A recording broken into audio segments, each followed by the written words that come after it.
नारायणं नमस्कृत्यं नरं चैव नरोत्तमं देवीं सरस्वतीं व्यासं ततो जयं मुद्धीरये। नष्टप्राये स्वभद्रेषु नित्यं भागवत सेवया भगवती उत्तम श्लोके भक्तिर्भवती नैष्ठिकी। श्रीमद् भागवतम स्कंदो अध्याय 4 श्लोक संख्या 11। सूत उवाच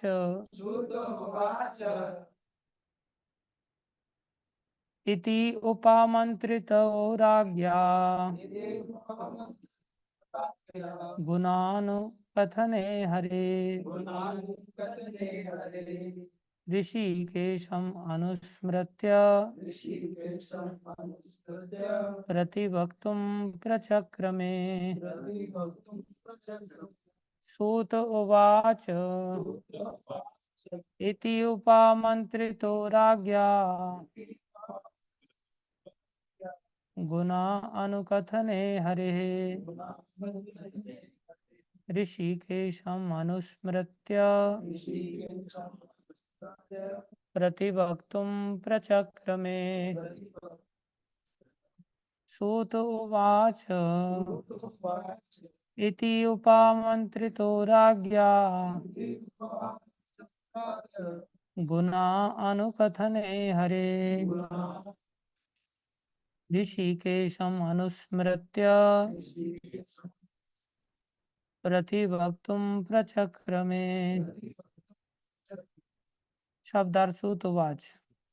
सूत गोस्वामी ने कहा, इति इस प्रकार, उपामंत्रित अनुरोध किए जाने पर, राज्ञा राजा द्वारा, गुण अनुकथने दिव्य गुणों के वर्णन में, हरे भगवान के ऋषिकेशम इंद्रियों के स्वामी को अनुस्मृत्य ठीक से स्मरण करके प्रतिवक्तुम उत्तर देने के लिए प्रचक्र में औपचारिकताएं पूरी की।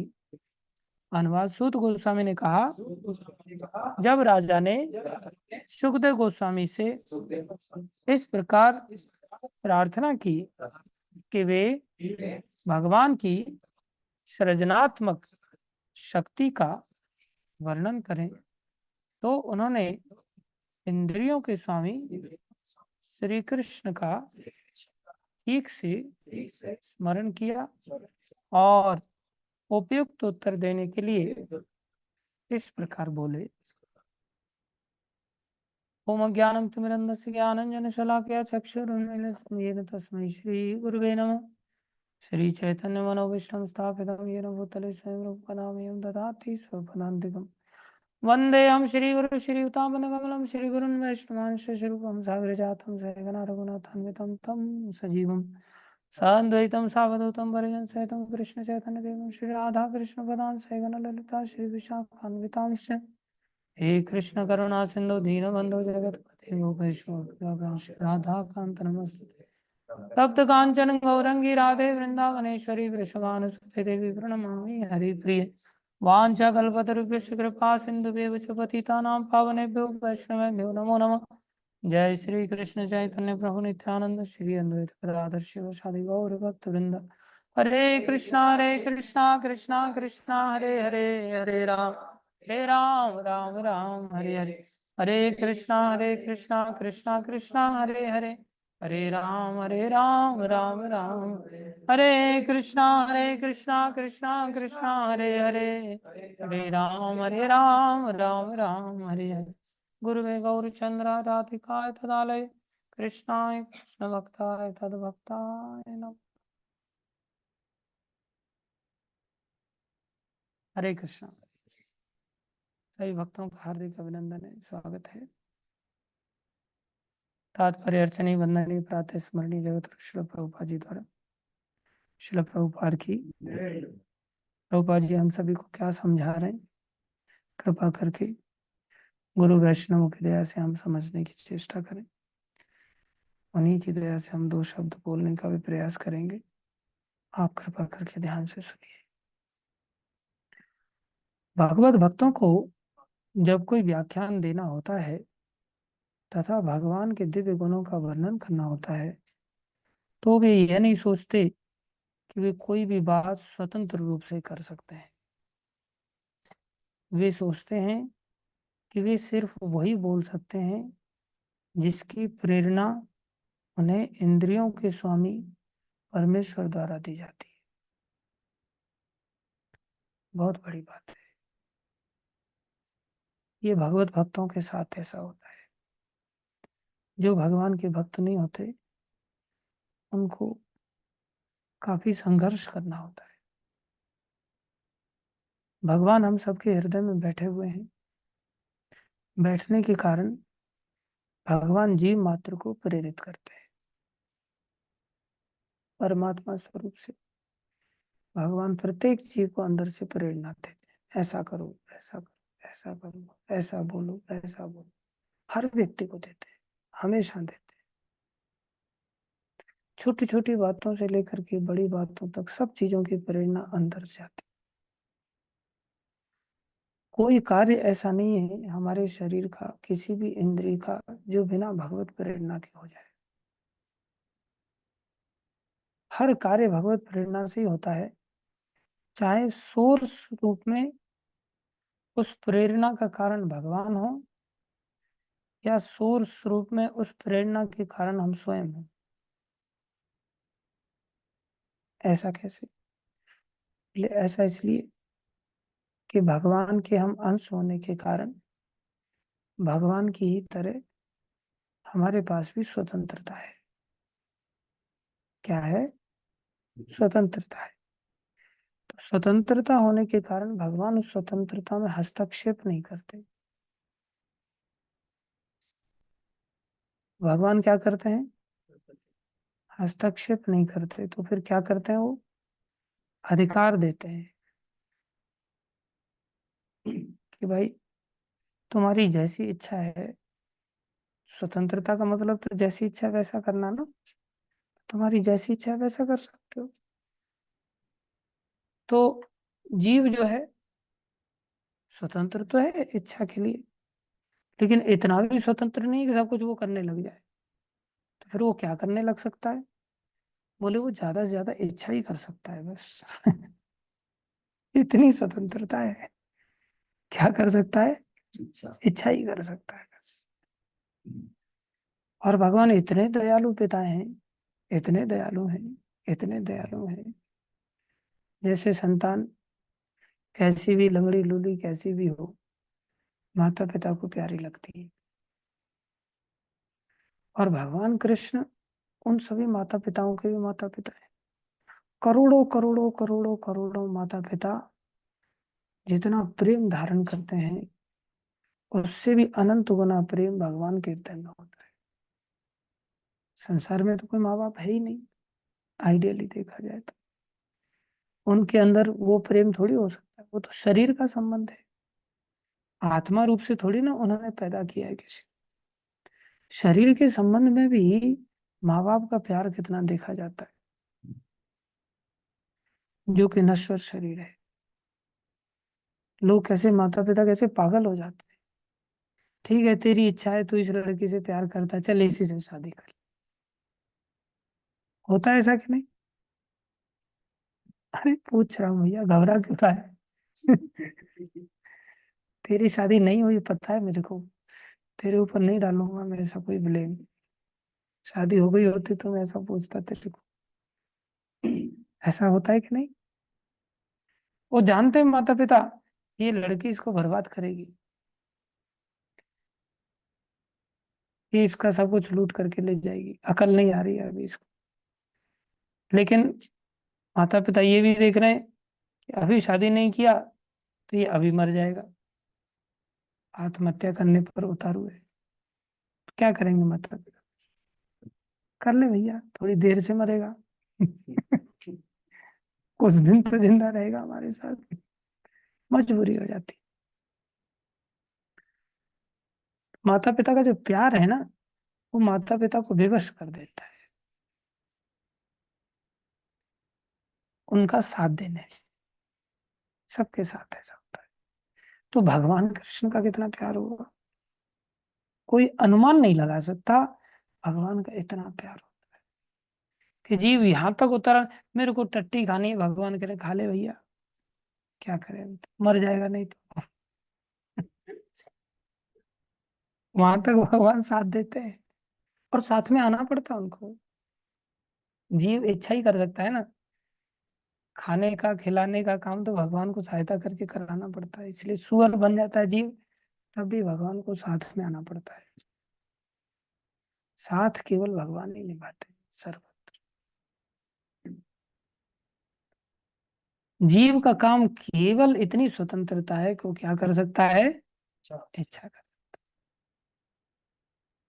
किसी को इच्छा हुई, मैं इसके गाल पे थप्पड़ लगाऊंगा, भगवान को अच्छा तो नहीं लगता, लेकिन भगवान हिसाब किताब देख लेते हैं, इसने भी पहले कभी मारा था, इसको चल लगा ले तो इसका भी हिसाब पूरा हो जाएगा। या तू तेरी इच्छा का दुरुपयोग करना चाहता है, क्या करे अभी, तू मरने से अच्छा लगा ले, एक थप्पड़ लगा ले, बाद में ये तेरे को लगा लेगा।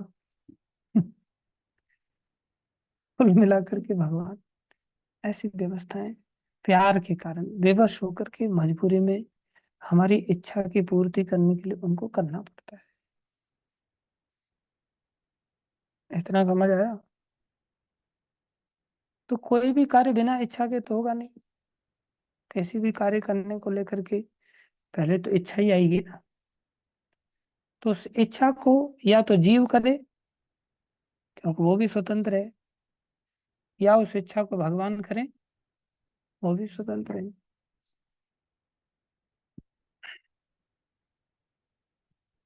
लेकिन भगवान परम स्वतंत्र है, जीव थोड़ा सा स्वतंत्र है। जीव कितनी स्वतंत्रता रखता है, इच्छा करने की बस। भगवान कितनी स्वतंत्रता रखते हैं, इच्छा स्वयं भी कर सकते हैं और साथ में उसे पूरा भी कर सकते हैं। भगवान चाहे तो जीव को पत्थर बना सकते, तेरी इच्छा ही खत्म। लेकिन प्यार इतना ज्यादा होता है कि अपनी इच्छा उसके ऊपर थोपते नहीं, इतना ज्यादा प्यार करते। फिर क्या करते हैं भगवान, उस प्यार के कारण भगवान उसकी इच्छा पूरी करने लग जाते हैं, मजबूरी। बोले मैं आपको भूलना चाहता हूँ, ठीक है भैया तेरी सहायता कर देता हूँ। भगवान सहायता करते हैं, और कोई ना कोई ऐसा जीवन में व्यक्ति ला देंगे, देखिए कितनी सुंदर लड़की है, तो इसको याद रख ले, और मेरे को भूल जाएगा फिर उसको ऐसा संपर्क दिला देंगे, फिर व्हाट्सएप पर उसकी चैटिंग चालू करवा देंगे। धीरे उसकी इच्छा थी ना, मुझे इसको याद रखना है, और भगवान प्रभु आपको भूलना है, क्योंकि आपकी वजह से मेरे को सुबह जल्दी उठना पड़ता है। कई सारे कारण हो सकते हैं, कुछ भी हो सकता है, भगवान को पूरा करना पड़ता है मजबूरी। भगवान कहते ठीक है, परिणाम तेरे को भोगने पड़ेंगे, आगे चल करके क्या कर सकते। तो इच्छा को प्रेरणा कहते हैं, इच्छा को क्या कहते हैं, प्रेरणा कहते हैं। इच्छा से ही प्रेरित होता है व्यक्ति किसी भी काम को करने के लिए। तो जब जीव इच्छा करता है, फिर भगवान यहाँ से उसे अपनी इच्छा की सहमति देते हैं, फिर अपनी शक्ति देते हैं, फिर अपनी शक्ति से इंद्रियों को प्रेरित करते हैं, आधार जीव की इच्छा बनाते हैं, और जीव की इच्छा बना करके उसको उन कार्यों को प्रेरणा देते हैं करने के लिए। दूसरी ओर जब जीव ये सोचता प्रभु आपकी क्या इच्छा है, मैं वही इच्छा करूंगा जो आपकी इच्छा हो। जब जीव भगवान की इच्छा में अपनी इच्छा मिला देता है, स्वेच्छा से, जबरदस्ती नहीं, कैसे, स्वेच्छा से, तो जब अपनी इच्छा मिला देता है, तब फिर भगवान दिव्य प्रेरणाएं देते हैं। क्योंकि भगवान की इच्छाएं तो दिव्य है ना, फिर भगवान उसकी सहायता उस तरह से करते हैं। भौतिक इच्छाएं जब जीव करता है, भगवान से इंडिपेंडेंट होकर के इच्छाएं करता है, तो भगवान उसमें सहायता करते हैं कि तेरे को यहाँ मल नहीं मिलेगा, तेरे को मल खाना है तो वहां मिलेगा। तेरे को अगर भोग करना है तो आश्रम में तो मुश्किल हो जाएगा, बहुत कठिनाइयाँ होंगी। तुम एक काम करो, आश्रम से बाहर जा करके ऐसा ऐसा कार्य करो, तो तुम्हें भोग मिल जाएगा। ऐसा अंदर से भगवान प्रेरणा करते। तो हमारी इच्छाएं स्वतंत्रता का दुरुपयोग करते हुए जब हम अपने हृदय से इच्छा निकालते हैं तो भगवान भी सहायता करते हैं। लेकिन साथ में भगवान अंदर से ये भी बताते, जैसे माता पिता बताते ना, बेटा ये ठीक तो नहीं है, छोटी से छोटी बात, ठीक तो नहीं। अभी जैसे हम लोग किसी से मिलने के लिए जाएं, तो जब मिलने के लिए जाएं तो किसी के साथ मीटिंग हो रही है, बातचीत हो रही है, तो हमें ये जमीन मिला तो हम अपना परिचय देते हैं, हम वहां से आए साहब, है कि नहीं। तो यहाँ जमीन का परिचय दिया कि हमें ऐसे ऐसे एक जमीन मिला है। तो जमीन तो है 3 बीघा के आसपास। जमीन कितनी है? 3 बीघा के आसपास। और वहां हम अपनी छाप छोड़ने के लिए हमें 5 एक बीघा जमीन मिली है, या 4 5 बीघा जमीन मिली है, ऐसे बोल देंगे ना। उस समय भी अंदर से प्रेरणा आती है, क्यों झूठ बोलना। भगवान कहेंगे 3 बीघा बोलना, 3 बीघा बोलने से क्या हो जाएगा, क्यों 4 5 बीघा बोलना। जो है वो बोल सकते हैं। अंदर से आती है कि नहीं ऐसी। हर चीज, छोटी से छोटी चीज को लेकर के अंदर से परमात्मा प्रेरित करते हैं कि ऐसा मत बोल, ऐसा ऐसा मत कर, ऐसा ऐसा मत देख, ऐसे देख, ऐसा मत सुनो, ऐसा सुनना चाहिए। ऐसी अंदर से प्रेरणा आती ही आती है। जैसे माँ बाप बोलते हैं ना, अच्छा बेटा अच्छा तो ये है, तू ऐसा कर ले। फिर बच्चा सुनता नहीं, वो अपनी धांगता रहता है। माँ बाप कहते हैं, जैसी तेरी इच्छा, कोई बात नहीं, बुलाते रहते, इग्नोर करते रहते। इतना बारीकी से भगवान प्रेरणा देते।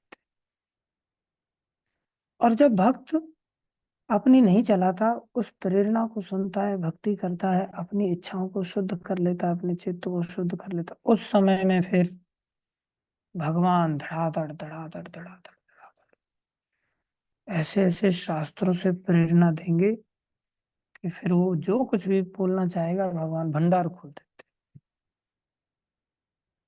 जैसे कोई बालक जब माता पिता की इच्छा के अनुसार काम नहीं करता, तो उसके लिए माता पिता फिर ताला लगाना चालू कर देते हैं। तो इतनी सी जगह में रह, ये कमरे में ये सामान रखा हुआ है, तेरा कोई भरोसा नहीं।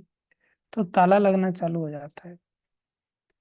और जब वो बालक माता पिता की इच्छा अनुसार काम करता है, तो फिर ताले खुल जाते हैं। अरे बोल, खड़े हो जाया करो जब नींद आया करे। भगवान ताले खोल, या चाबी उसको पकड़ा के जाते हैं, देखना। जैसे होता है ना, 2 3 बहुएं घर में आ जाएं, और जो बहू सास के साथ इच्छा में इच्छा मिला करके रहती है, सास क्या करती है, उसको चाबी दे देती है, बेटा यहाँ घी रखा हुआ है, यहाँ अचार रखा हुआ है, यहाँ मिठाई रखी हुई है, और तेरे को चाबी दे रहे हूँ, दूसरे लोगों को संभाल के देना। और उसको पता है कि बिगाड़ नहीं करती, ये चीजों को संभालती है, और जो योग्य है उसको दी जाती है, उसको चाबी पकड़ा के चली जाती है। ऐसे ही भगवान करते हैं। तो जो भगवान के भक्त होते हैं, भगवान की इच्छा में जब अपनी इच्छा मिला लेते हैं तो भक्त कहलाते हैं। तो उस समय कोई भी काम करेंगे तो ध्यान किसका करेंगे फिर वो। अपनी इच्छा जब भगवान की इच्छा में मिल जाए तो ध्यान किसका करेंगे, भगवान का। इसलिए गुरु जी हमेशा कहते हैं कोई भी काम करो, बोले प्रभुपा जी का ध्यान करना। और जब भी वो किसी से बात करेंगे तो प्रभुपा जी का ध्यान करेंगे, भगवान का ध्यान करेंगे। और हम लोग जब भी कोई बात करेंगे तो किसी का ध्यान नहीं करेंगे, अपना ही बस धांगने लग जाएंगे सीधा। अपनी देखेंगे, मैं तो मास्टर किया मैंने, तो मैं तो इंजीनियर, ये तो 12वीं पास है, ये मेरे सामने क्या टिकेगा। जाकर के अपनी फिलोसफी झाड़ना चालू कर देते हैं। इसे कहते हैं बहिर्मुखता। अंतर्मुखता नहीं होती हमारे अंदर। अंतर्मुखता में व्यक्ति अंदर की ओर देखता है। बहिर्मुखता में संसारी उपलब्धियों को देखता है, संसारी उपाधियों को देखता है। भक्त बन जाता है तो वो सोचता है मेरा कोई औचित्य नहीं। याद रखो, दुनिया में दो ही बॉस हैं। कितने बॉस हैं? दो। एक, एक कौन है? गुरु। ठीक कह रहे हो। गुरु प्रतिनिधि है भगवान के। एक बॉस है भगवान श्री कृष्ण। एक कौन है? भगवान श्री कृष्ण, जिनका प्रतिनिधित्व गुरु करते हैं। गुरु भी बॉस है। और दूसरा बॉस कौन है? हाँ, सचिनंदन प्रभु। वाह, दुनिया में दो ही बॉस है, वाह। दूसरा बॉस है माया। दूसरा बॉस कौन है? माया। ये दो ही बॉस है बस।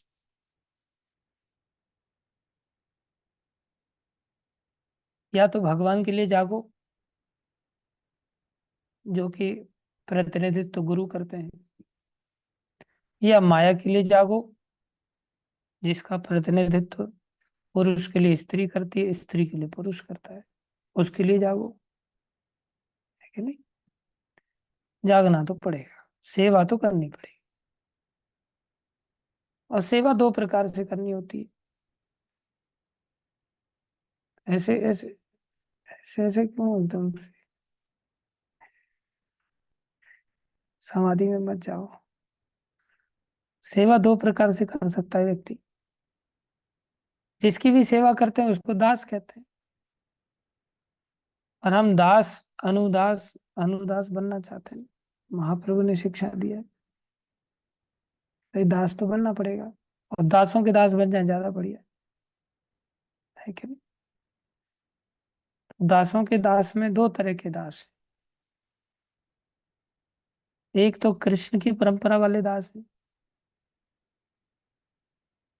और एक माया पर की परंपरा वाले दास हैं। उसमें भी दासों के दास बनता है, क्योंकि माया कौन है? माया बॉस है, लेकिन कृष्ण की दासी है।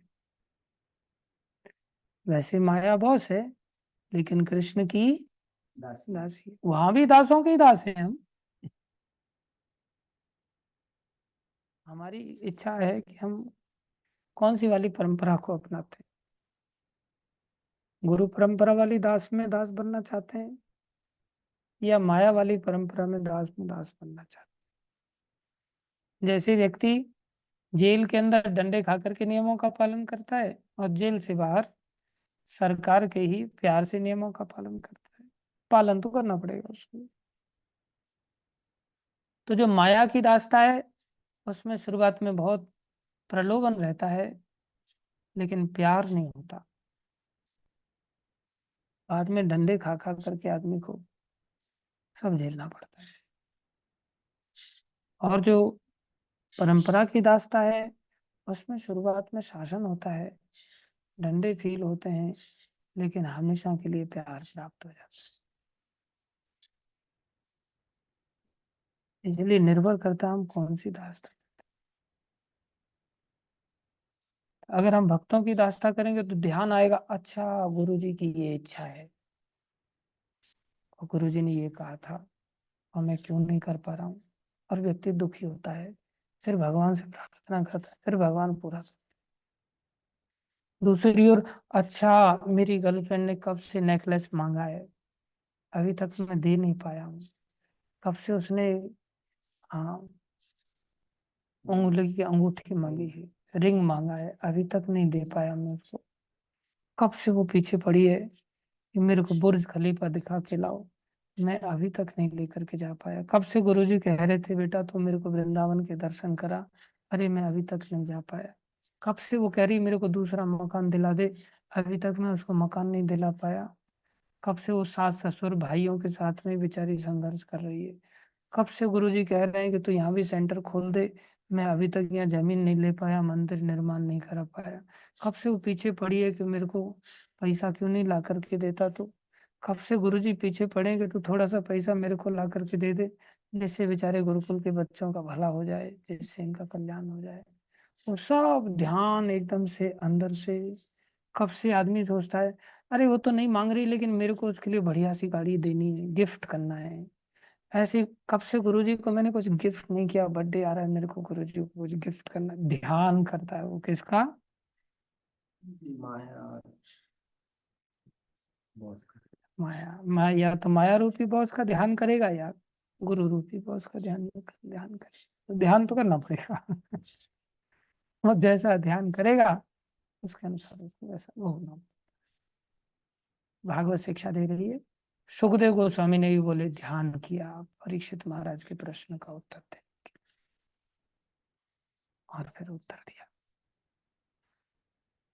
इच्छा हमारी है, हम क्या करना चाहते हैं। धन्यवाद सभी का। भागवत महापुराण की जय, श्रील प्रभुपाद की जय, श्री गुरु महाराज की जय, अनंत कोटि वैष्णव वृंद की जय, आप सब भक्तों की जय। हरे कृष्ण।